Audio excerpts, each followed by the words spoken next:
was coming for a while, wasn't he? Tom feels pretty welcome. Yeah. Tom's kind of is here a lot, but he isn't he's not a big visitor, so he doesn't make. Tom was sitting back there kind of in the area right on the center. For a while. Welcome to whoever you are that's already here with us. We have one person was waiting for us. We use somebody's iPad to do our slides, so that's why you occasionally see fun pictures, just to explain to who's here. All right, so we're going to go ahead and get started. If you need a printed bulletin, I had a few. I know we have a few users. Oh, no, Rose, I have your own custom. I can pass out, anyone? Our chefs. Does Mary Ann need one? We have 3 left. Okay. You just take them off. Pastor, I also wanted, I took my brother Oh, yes, and your brother is, to the emergency room Monday.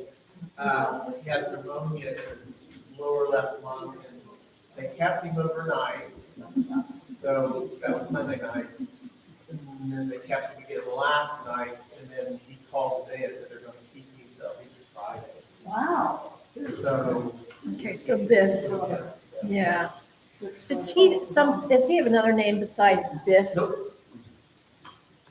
For the first 5 years of his schooling, at the start of every school year, they called my mom and dad and said, "We need his official name." They said, "It's Biff." It is Biff, okay. He was named. Do you know the story?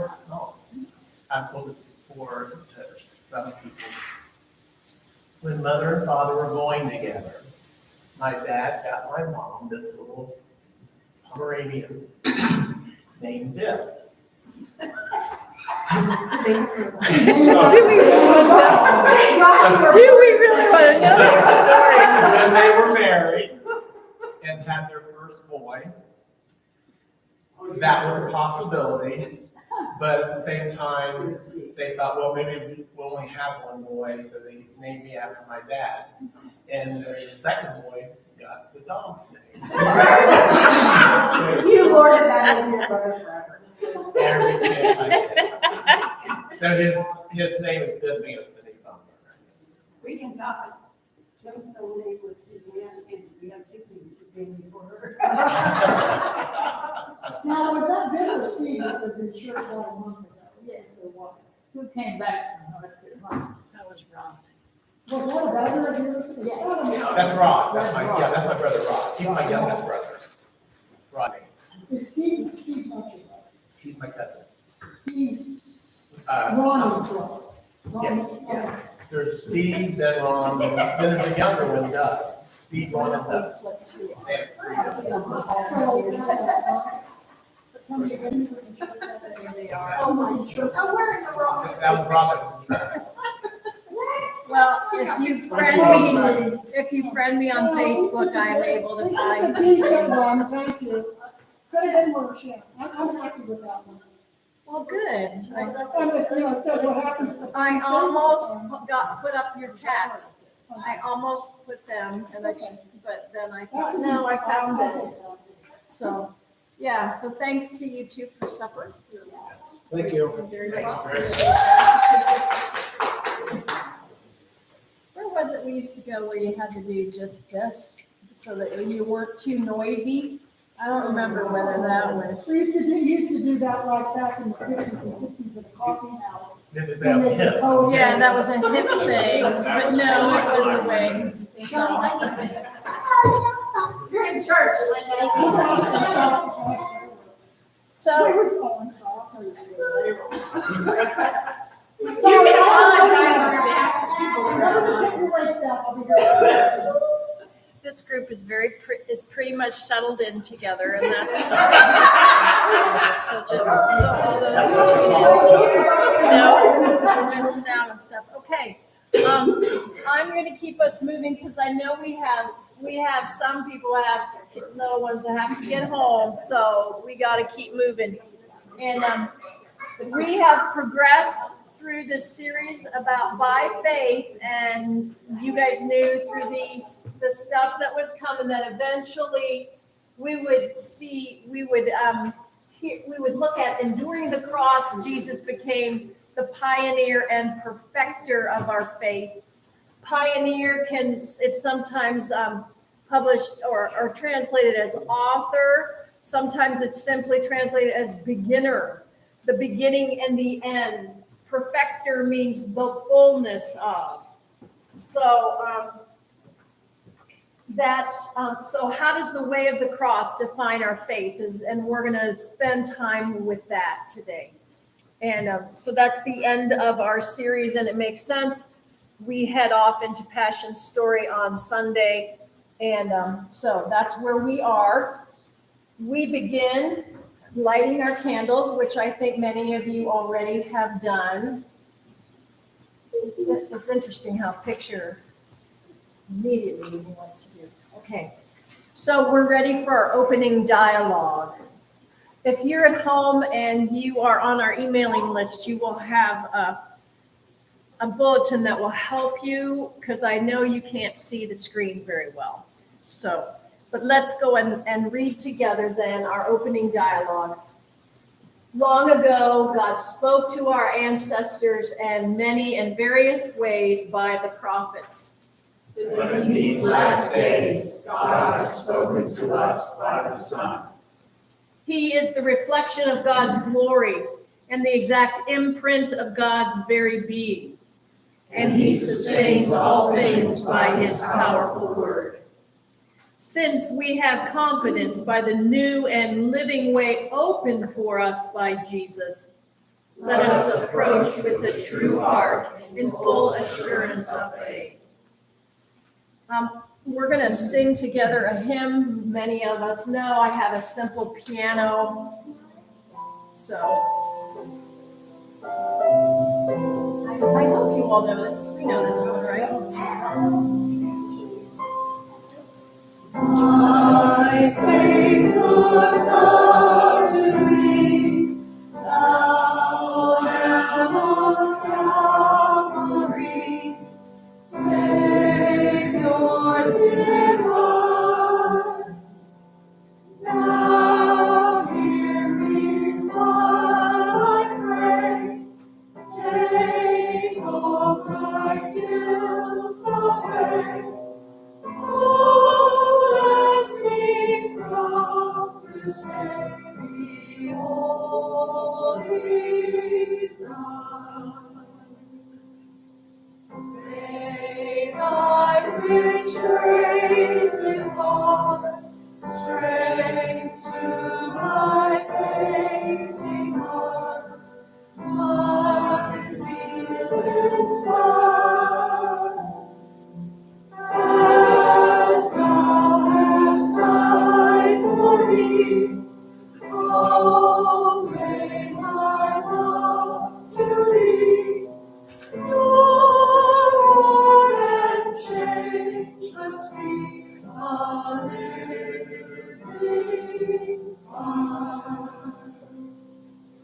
While life's dark ways I tread, and griefs around me spread, be thou my guide.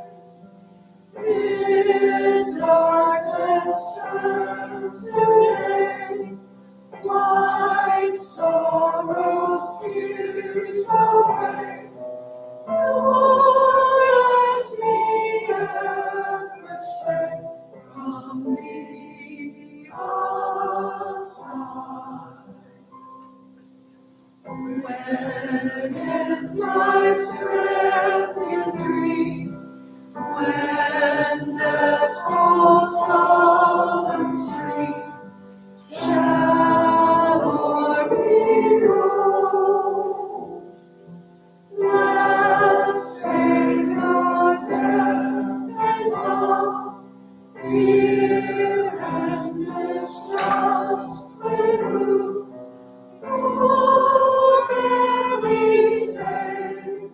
our ransom soul.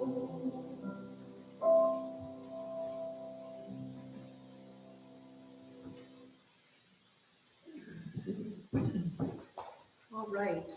This reading, today we advance on to the 12th chapter of Hebrews. It's very short, just verses 1 and 2. Anyone interested in being our reader for that today? She's interested in it. That's not interesting, but let's give it a try. Okay. You want me to? Yeah, go ahead, Linda. You have a nice, strong voice too. That's fine. Therefore, since we are surrounded by such a great cloud of witness, let us throw off everything that hinders and the sin that so easily entangles. And let us run with perseverance the race marked out for us, fixing our eyes to Jesus, the pioneer and perfecter of our faith, who for the joy that was set before him endured the cross, despising the shame, and is seated at the right hand of the throne of God. All right. So, If you try to describe what God is like, can we it can be difficult or daunting. But when the people who wrote the Bible pondered the mystery of God, responding there. No, that's okay. So we're going to do, that's our passage, and we're going to do some exercises around this then as we kind of try to grab a hold of this particular theme today. And one of the things I found this to be helpful, I had found it for an earlier week, and it talks about some background that's in that Old Testament and carries then into New Testament about God's faithfulness. And I think, this passage emphasizes Jesus is the pioneer and perfecter. So of course our faith is always flowing out to us from God. And I thought this was helpful as we wrap up this series. And then as we go into today's looking at that passion story. So now we're ready. I think you're taking it back. Look how good you are. if you try to describe what God is like, it can be difficult or daunting. But when the people who wrote the Bible pondered the mystery of God, they consistently described God's character in this way: compassionate and gracious, slow to anger, overflowing with loyal love and faithfulness. We're going to look at this last characteristic of God. It's the Hebrew word emet, which can be translated as faithfulness or even truth. It's related to another word you've probably heard before, amen, which is an untranslated Hebrew expression meaning that's truth. So emet can mean truth, and it can refer to correct ideas or concepts. This is because emet has to do with stability and reliability, like when Moses holds up his hands for hours to defeat Israel's enemies, the Amalekites. His friends put a rock under him and support his hands so that his hands will remain emet, or steady. When emet is used of people, it describes reliable and stable character or trustworthiness. Like when Moses appoints leaders in Israel, they're to be people of emet, people who are trustworthy, who won't take bribes or distort justice. So to say that God is full of emet doesn't just mean that God tells the truth or stands for truth. It means that God is faithful and trustworthy. This is why Moses calls God a rock, saying that he's faithful, just, and upright. He's saying that he can trust God to be consistent to his character. And the Hebrew word for trust is actually the verb form of the word emet. It's he'emin. It can be translated as to believe or to have faith, but most basically it means to consider someone trustworthy or to trust. The first person we meet in the Bible who considers God to be trustworthy is Abraham. God makes a promise that Abraham and his wife Sarah will have a huge family and that through them, all nations will experience God's blessing. But Abraham and Sarah are really, really old, and they've never been able to have any children. And yet, in the face of these challenges, Abraham means God. He considers God trustworthy to open a way forward. And God does show emet to Abraham and Sarah. In just 4 generations, their descendants form a whole nation called Israel. and God invites Israel into a trusting and faithful relationship. And when God leads them out of slavery in Egypt, Israel means in God. They trust and rely on him. But when they come to the land God promised to Abraham, and they find out it's filled with giant cities protected by giants, their trust in God's emet fails. But eventually we meet an Israelite who does trust God in the face of giants. It's David. He yells at the giant, "You come with a sword and a spear, but I come with the name of the God of Israel." David consistently relies on God. In fact, it said that David walked in emet before God. So David considers God to be faithful and responds with faithfulness. This is why God promises to raise up a faithful descendant of David, whose kingdom will endure forever, or in Hebrew, have emet. This faithful king will become the source of trust and stability for others forever. But when the kingdom later collapses, the Israelites find themselves without a home and without a king. And they cry out, "Oh God, where is your loyal love that you swore to David in your emet?" They're accusing God of abandoning his promises to Abraham and to David. Is God trustworthy? Is he faithful after all? The first line of the New Testament is an answer to that question. This is the lineage of Jesus the Messiah, the son of David, the son of Abraham. In other words, through Jesus, God fulfills his promises. Or as Paul says, Jesus came on behalf of God's faithfulness. He is the faithful king whose kingdom will endure forever and who invites all nations to trust God. Now, trusting anyone is risky. It's hard to know if anyone is really full of emet. But the biblical story portrays a God who's been faithful all along and whose promises were fulfilled in the story of Jesus. And so as we look out at the obstacles facing us and our world, we're invited to take that same risk and join Abraham, David, and the people of God in trusting that God is overflowing with faithfulness.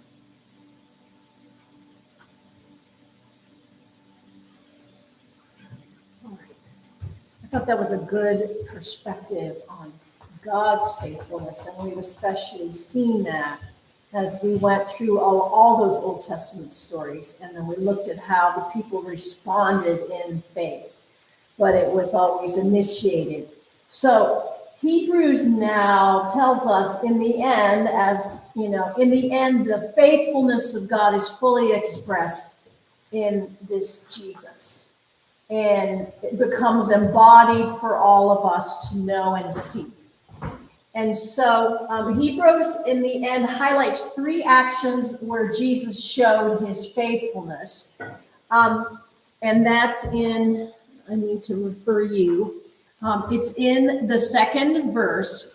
Jesus, who for the joy that was set before him, endured the cross, despised the shame or scorned the shame. I had to fuss with that one, so we will look at that a little. And is seated at the right hand of the throne of God. All right. So those are the 3 ways Jesus is expressing his faith. So if we look at enduring the cross, we look at the part of that passion story where we see Jesus enter into just the physical endurance of what happens to him. You know, he is kept from having food. He is when he's been praying and he's sweating blood, then he moves directly into his arrest. There's those traumas that his body is going through. So he's enduring the suffering that's going on. So that's one of the things we want to look. And I had a harder time than looking at scorning the shame. And one of the ways that in the end, after studying about, you know, what would be considered the shame, and that was the shaming Jesus went through as the passion story goes on. You know, the spitting on, the mocking and saying, you said you were this, but you're not this. If you say this, why aren't you saving yourself? So there's this constant shaming that is happening for Jesus. And yet Jesus continues forward and does not believe what he is being told he is. And that is another way that Jesus shows his faithfulness. I'm going to trust that what God said about me is true, despite all the shaming that is going on around me. I don't think we investigate that so much. The last one is sitting at the right hand of God the Father. There is in that passion story, as told by all those gospel writers, those hints that this is the place where Jesus is now doing God's work. This is God's plan, and now Jesus will be our access to God. The one who sits at the right hand is the advisor, and the one that is at one with the ruler. And we have access to who that is. So those are some things that Hebrews say to look for in Jesus' faithfulness. So we're going to get into, let's look at our next, we're going to do, we might not be able to do 4, or we might. The Passion story is told, as we know, by 4 different gospels. They often say Mark's just a passion story with a little bit of an introduction because it's so short and that's so central. So let's see if we can have some people focused on each of those tellings. I'm not going to make you read it all through. I'm hoping you are mostly familiar, but I want you to look through your passage and look for, we'll look at, the questions are in the printed things, but we'll look for some clues to some questions. So let's have, if you want to work how about you guys seem to work in a partnership? Michael, could you find a partner?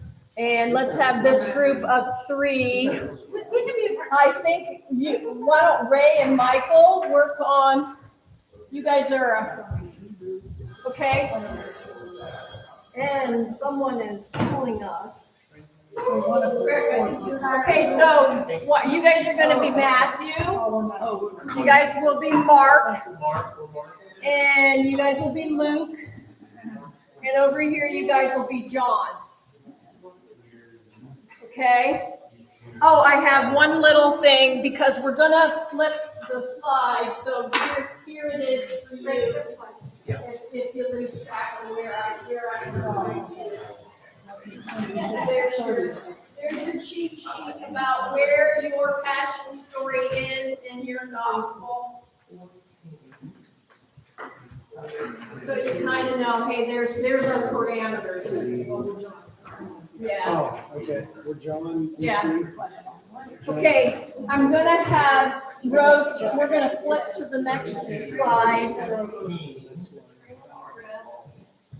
Well, Clara, but 66 is the end of the chapter. It goes from this whole page to it ends right here. I'll turn to you. It ends right there. I think we just wrap ourselves and then discuss when we're done reading. Is that okay? Yeah. Okay, there's so much there. I'm going to guide you a bit. Okay, so Jesus endured the cross. So what examples from the passion narrative you have demonstrate that Jesus is enduring and being the pioneer and perfecter of endurance? And then Jesus was treated like a nobody by the onlookers. What examples from your particular narrative show that Jesus maintains his identity of Son of God despite the shaming actions of those around him? How is Jesus the pioneer and perfecter of trusting that we are fearfully and wonderfully made and that God has claimed us and made us? The last one, Jesus sits at the right hand of the Father. You're starting to see in your passage that Jesus will be the mediator or the connecting link between the Creator and the created, God the Father, and the creatures that the God the Father has made. and on the world's behalf through the details in your passion narrative. So I really worked hard on how I wanted to express that, because we are doing more theological talk than we normally do. That's great, that's what we need. Yeah. So start looking for, do the easy one, examples of endurance. And then examples that Jesus stands up to those who want to shame him and discount his message. Are we supposed to just speak up? How do you want us to do this? Are we waiting to the end? Well, Take some I time can't answer preparing. anything until I read all this to myself. Yeah, go ahead and start skimming. Oh, All no. professional. Some of us are not Bible knowledgeable like others. Well, we'll take our time. It's important enough.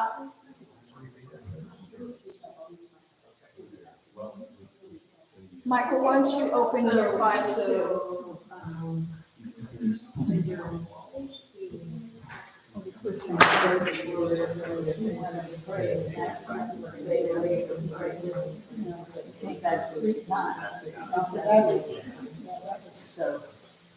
He didn't ball him out, I guess, the third time, that was his endurance. Yeah, he's really there. They're ignoring him. He enjoys despite the fact that this is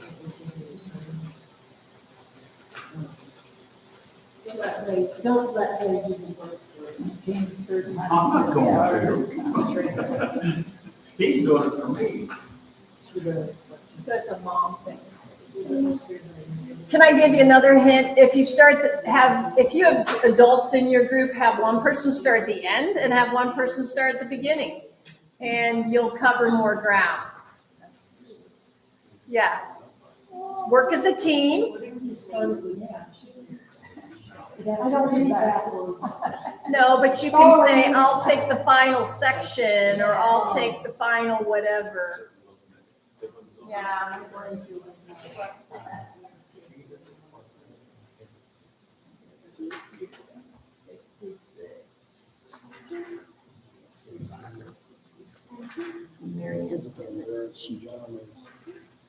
You tell your group what to do, Marianne. They need your teaching. I can't tell another.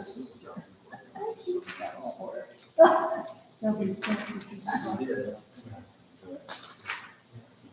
So what examples can you use in Barabbas?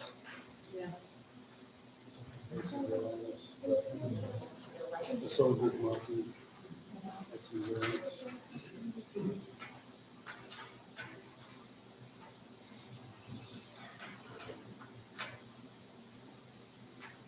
So an example,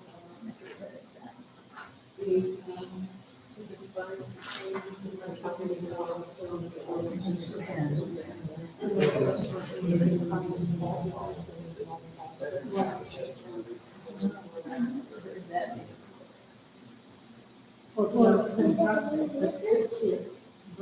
So the endurance is physical.